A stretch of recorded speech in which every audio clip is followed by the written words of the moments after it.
سر یہ عام لوگ دیکھتے ہیں کہ وہ وضو کرتے ہیں، پانی موجود ہوتا ہے لیکن جرابیں نہیں اتارتے تو وہ مسح کر لیتے ہیں، آیا اس سے وضو ہو جاتا ہے یا نہیں؟ یہ دراصل نبی کریم صلی اللہ علیہ وسلم نے اپنی امت کو ہر چیز کی رہنمائی کی ہے.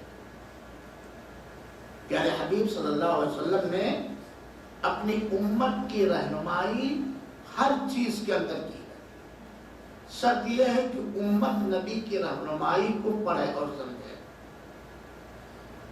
دوسری بات، اللہ تعالی نے ہمیں پیدا کیا ہے اور قیامت تک جتنے لوگ پیدا ہوں گے سب کی طاقت، سب کی مجبوریاں، سب کے لیے آسانیاں اللہ تعالیٰ جانتا ہے. جانتا کہ نہیں جانتا؟ اور دین اسلام میں بہت ہی آسانی اور نرمی اور پیار اور محبت ہے. دین اسلام کا ہر مسئلہ پیار سے، محبت سے، نرمی سے، مہربانی سے بھرا ہوا ہے. ہر مسئلہ. اور دین اسلام میں آسانی ہے. دیکھیے آسانی کی صورت، اگر اللہ کہہ دیتا نہیں جیسے سورج ڈھلے اسی وقت ظہر پڑھو ورنہ بعد میں نہیں پڑھ سکتے ہو، تو مشکل ہو جاتی ہے سب کے لیے کہ نہیں. کیا کیا؟ نماز ظہر کی نماز کے لیے ظہر سے لے کے عصر تک وقت رکھا. لمبا وقت رکھا کہ نہیں رکھا؟ ایسے ہر نمازوں کا وقت لمبا رکھا کہ نہیں رکھا؟ عشاء کی نماز کا وقت رکھا کہ مغرب کے بعد سے لے کر کے آدھی رات تک رکھا کہ نہیں رکھا؟ تو دین میں آسانی. اس میں کوئی شک نہیں ہے کہ اللہ جانتا ہے سردی کا موسم ہوگا. اللہ نے اچھا لباس پہننے کا اور خوبصورت بننے کا حکم دیا ہے. موزہ ایک خوبصورتی ہے، خوبصورتی کی نہیں ہے. ورنہ شادی ہوئی تھی تو موزہ پہن کے گئے تھے نا. کیوں گئے تھے؟ خوبصورتی ہے، ایک زینت. اور اس میں کوئی شک نہیں ہے کہ بار بار موزہ نکالنے اور پہننے میں آسانی ہے یا پریشانی؟ بولیے آپ بولیے. بار بار نکالنا اور پہننا آتا ہے جیسا موزہ ہو، آسانی ہے کہ پریشانی؟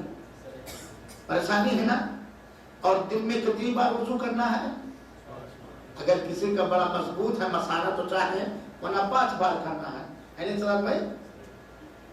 اب آپ پہن کر کے آئے، پھر ظہر کے لیے نکالیے، پھر پہن کر کے آئے، عصر کے لیے نکالیے، پھر پہن کر کے آئے، مغرب کے لیے نکالیے، پھر پہن کر کے آئے، عشاء کے لیے نکالیے. مشکل ہے کہ نہیں ہے؟ ہے مشکل. اسی لیے دین میں آسانی پیدا کی گئی ہے. اللہ کے رسول اکرم صلی اللہ علیہ وسلم کے عمل سے اور فرمان سے یہ مسئلہ نکلتا ہے کہ اگر کوئی آدمی وضو کر کے، فل وضو کر کے موزے یا جراب کو پہنا ہے، چاہے وہ چمڑے کا ہو، چاہے وہ اون کا ہو، چاہے جس چیز کا ہو، بس اتنا ہلکا نہ ہو کہ جھلی دکھائے، ورنہ بعض علماء وہ بھی کہتے ہیں. تو فل وضو کر کے اس نے پہنا ہے. فل وضو کرنے کے بعد ابھی آپ نے وضو کیا پورا وضو، اس کے بعد موزے کو پہنا. سمجھیں؟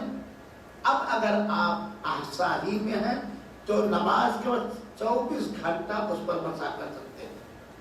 اور اگر سفر میں ہے تو سفر میں اور پریشانی ہے کہ نہیں ہے؟ تو سفر میں اور پریشانی ہے کہ نہیں ہے؟ سفر میں 3 دن اور 3 رات مسح کر سکتے ہیں.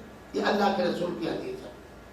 ہوا یہ کہ اللہ کے رسول تین پانی دو، اللہ کے رسول اکرم صلی اللہ علیہ وسلم نے موزہ پہنے ہوئے تھے.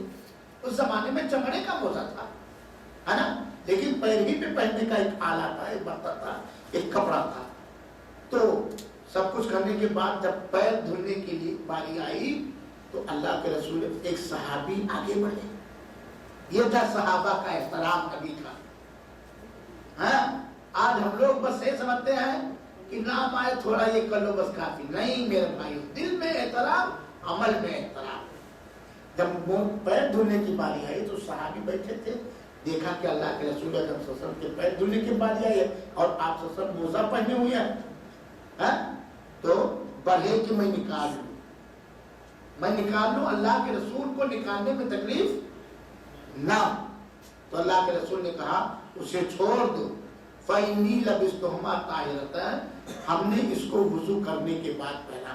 پھر اللہ کے رسول نے موزے کے اوپری حصے پر مسح فرمایا. تو اس سے کیا پتہ چلا؟ موزے پر مسح کرنا صحیح. ہاں اگر موزہ نیچے کافی پھٹا ہوا، اوپر پھٹا ہوا، انگلیاں ادھر ادھر نکل، تب نہیں، کیونکہ پورے پیر پر موزہ نہیں ہے. اور موزے کے اوپری حصے پر مسح کیا گیا، نیچے والے حصے پر نہیں. اور گندگی کہاں لگتی ہے؟ لیکن دین میں عقل کا کوئی انٹرفیئر نہیں ہے. تو موزے کے اوپری حصے پر اللہ کے رسول نے ایک بار بتایا آسانی کے لیے.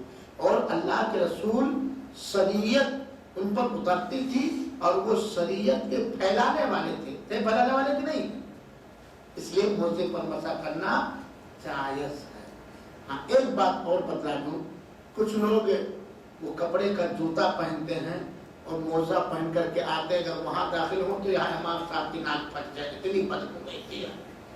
یہاں تک کہ وہ نکال بھی دیں، پیر صابن سے بھی دھل لیں، تب بھی کارپیٹ پہ جہاں رکھتے ہیں وہاں بھی اگر سجدہ کرو تو ایسے لوگوں سے گزارش ہے کہ ایسا موزہ نہ پہنے.